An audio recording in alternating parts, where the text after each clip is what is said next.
आदरणीय उपसभापति जी, मैं लंबे समय से ये सारी चर्चा को एक राजनीति शास्त्र के छात्र के रूप में सुन रहा था और मुझे लगा था कि काफी कुछ नए बिंदु आएंगे और एक बहुत ही जिससे प्रबोधन होगा, उद्बोधन होगा, ऐसी चर्चा शायद होगी।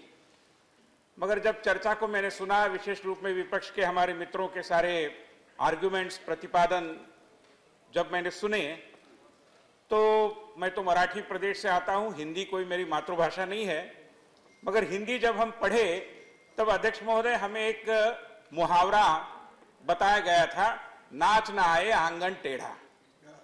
और मैं मानता हूं कि ये सारी जो चर्चा है एक दृष्टि से नाच ना आए आंगन टेढ़ा का प्रकार है।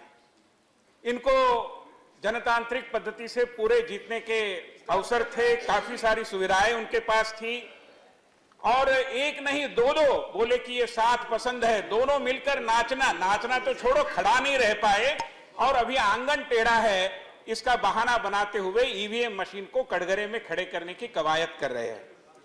मैं मानता हूं कि जो सारी चर्चा होगी, एक दृष्टि से शेक्सपियर के लिटरेचर में बताया जाता है कि अंग्रेजी सारे जो हमारे नाटककार है वो कथारसिस यानी विलापिका पर एक बल देते हैं। कोई एक तरीके की विलापिका थी, एक कथारसिस था, चलिए भाई मन में जो भड़ास है उसको निकाल दे। इसके अलावा इस सारी चर्चा से हमारे विपक्ष के मित्र कोई बिंदु बताना चाह रहे थे, मुझे तो बहुत कोशिश करने के बाद भी ढूंढने को नहीं मिला। अध्यक्ष महोदय, चर्चा को ऐसा ट्रिवियलाइज करने की जरूरत नहीं थी। अगर आप चाहते हैं कि चुनाव सुधारों पर चर्चा हो तो चुनाव सुधारों के कई सारे बिंदु हैं, मगर घूम फिर कर चर्चा केवल ईवीएम मशीन। और मैं हैरान हूं कि इन्हीं ईवीएम मशीन के, ये कोई भारतीय जनता पार्टी ने और खोजबीन करते हुए ईवीएम मशीन को लागू नहीं किया।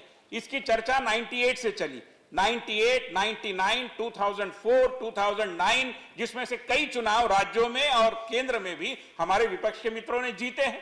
तो जब हम जीतते हैं ईवीएम मशीन सही है, जब आप जीतते हैं ईवीएम मशीन झूठा है।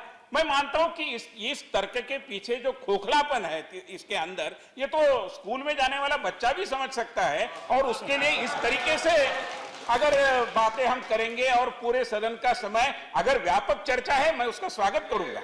हम भी स्वागत करते हैं कि व्यापक चर्चा होनी चाहिए चुनाव सुधारों की, और चुनाव सुधारों की चर्चा करते समय कुछ तथ्यों को भी ध्यान में रखना चाहिए।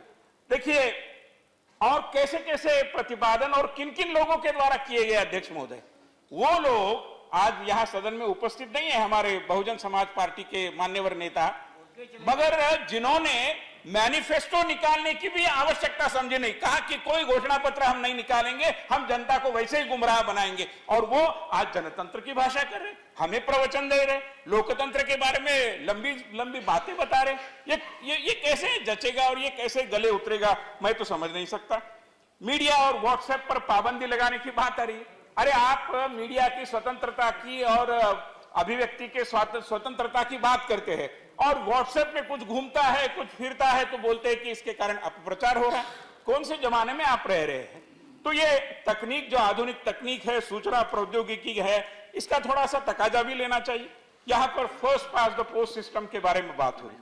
मैं मानता हूं कि ये बड़ी सार्थक चर्चा होती थी अगर चर्चा हम उस पर केंद्रित करते थे। और मैं अध्यक्ष महोदय आपके माध्यम से सदन को बताना चाहता हूं कि ये चर्चा कोई आज की चर्चा नहीं है, दशकों से ये चर्चा होती आई है। और हमारे कम्युनिस्ट पार्टी के मित्र, वो भी अभी सब लोग यहां पर उपस्थित नहीं है, उन्होंने भी आज भी जैसे कहा, उस समय भी उन्होंने कहा था। मगर मैं आपको बताना चाहता हूं कि इसी सदन में, लोकसभा में भी, राज्यसभा में भी, जब माननीय अटल बिहारी वाजपेयी जी के नेतृत्व की सरकार यहां पर थी, तब जस्टिस एमएन वेंकटचलैया की अध्यक्षता में एक आयोग बिठाया गया था।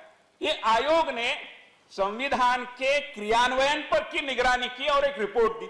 मगर इस रिपोर्ट को चर्चा में लेना छोड़ो, उसके ऊपर इतनी सारी और गाली गलौज की गई और कहा गया कि आप संविधान बदलने जा रहे हैं, जो कोई इसका मकसद नहीं था। हम तो उसके क्रियान्वयन की समीक्षा कर रहे थे, मगर चर्चा ही होने नहीं दी।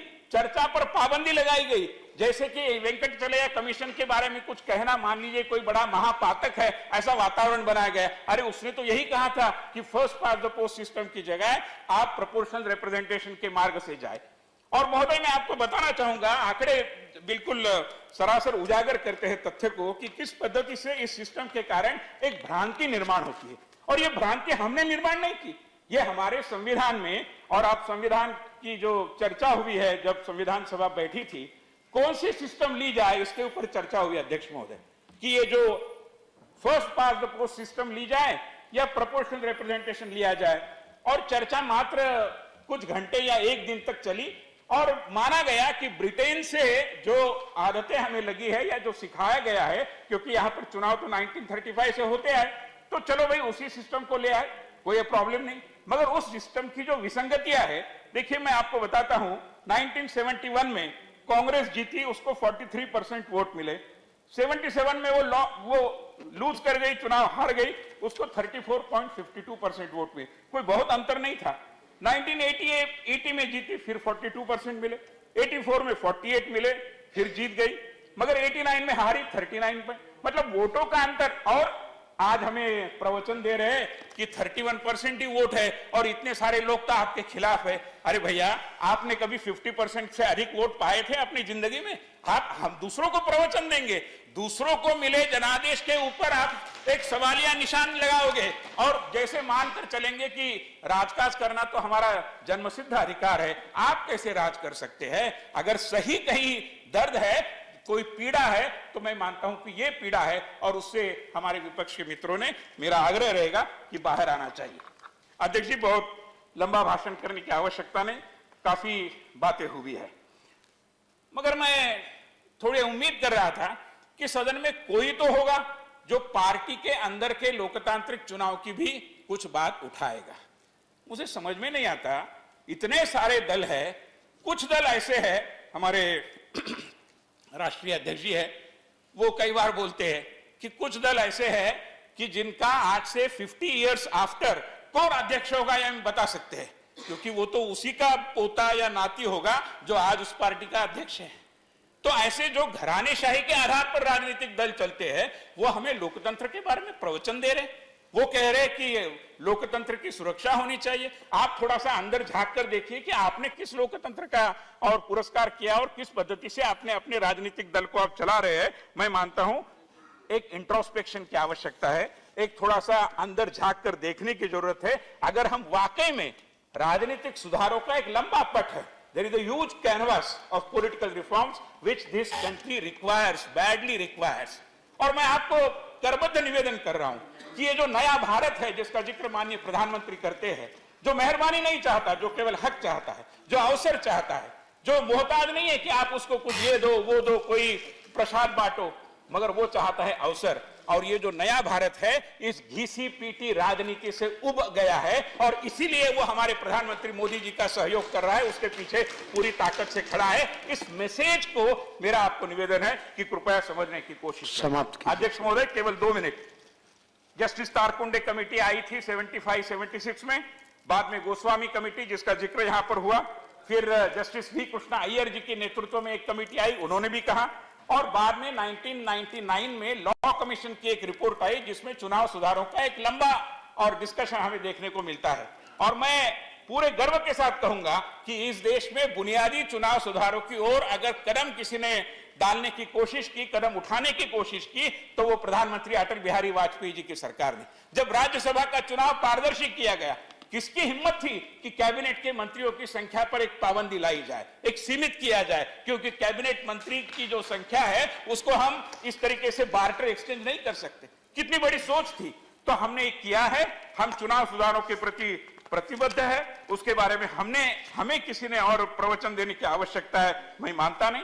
मैं केवल इतना ही कहूंगा कि आचार संहिता का बिंदु आया, वाकई में मैं एक आदर्श गांव के रूप में एक गांव को गोद लिया है, हम वहां कुछ कार्यक्रम करना चाहते थे, बताया गया कि नहीं अभी टीचर्स कॉन्स्टिट्यूएंसी का विधान परिषद का चुनाव चल रहा है। अरे जिस गांव में एक भी टीचर नहीं है या एक भी ग्रेजुएट नहीं है, वहां काय के लिए आचार संहिता? मगर ये होता है, ये विडंबना है, उसके बारे में चर्चा होनी चाहिए। इन सारे सुधारों की चर्चा अगर हम करेंगे तो ईवीएम जैसे एक छोटे से बिंदु के ऊपर और उसके इर्द गिर्द ये चर्चा घूमेगी नहीं। इसलिए मेरा आपको आग्रह है, निवेदन है, मैं तो बहुत नया सदस्य हूं, बावजूद इसके जो देखा सुना समझने की कोशिश की, उसके आधार पर जब मैं सोचता रहा तब मुझे वो याद आ गया कि राजनीति तो जय पराजय का खेल होता ही है। कभी हम धूप में हैं, कभी छांव में हैं, कभी विजय है, कभी पराजय है। और ये 1935 के धूप छांव सिनेमा का एक गीत है। मैं मानता हूं कि थोड़ा सा उसके मीनिंग को हम समझे, जिसमें लिखा है कि मन की आंखें खोल बाबा, मन की आंखें खोल, दुनिया क्या है एक तमाशा, 4 दिनों की छूटी आशा, पल में तोला पल में माशा, ज्ञान तराजू लेके हाथ में, तोल सके तो तोल, मन की आंखें खोल। धन्यवाद।